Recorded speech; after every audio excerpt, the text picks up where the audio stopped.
அன்பு உறவுகள் அனைவருக்கும் வணக்கம்.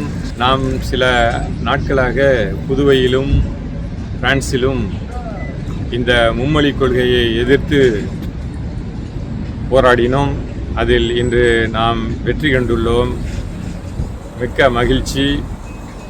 இந்த போராட்டத்தில் பங்கு கொண்ட அனைத்து நல்ல உள்ளங்களுக்கும், மேலும் இந்த போராட்டத்தை ஆதரித்த உங்கள் அனைவருக்கும் முதலில் நன்றி கூறி, ஒன்றுபட்டால் உண்டு வாழ்வு என்று சொல்வதைப் போல நம்முடைய வெற்றியானது நம்முடைய மக்கள், புதுவையில் வாழும் குறிப்பாக மாணவர்களுக்கும் ஆசிரிய பெருமக்களுக்கும் மகிழ்ச்சி உள்ளதாக இருக்கும் என்பதை நான் நம்புகிறேன்.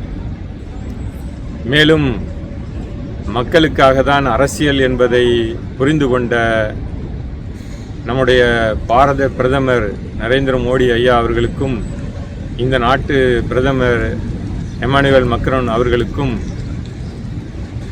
மேலும் இந்த மும்மொழி கொள்கையை எதிர்த்து கோரிக்கை வைத்த நம்முடைய புதுவை மாநில முதலமைச்சர் ரங்கசாமி ஐயா அவர்களுக்கும் நன்றி கூறி,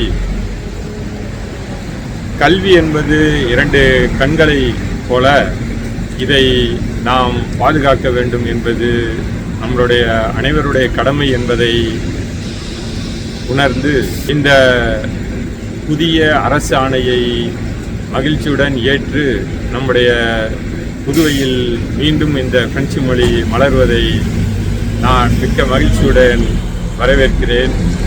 பிரான்சிலிருந்து உங்களுக்காக ஆரோக்கியசாமி லாரோஸ். நன்றி, வணக்கம்.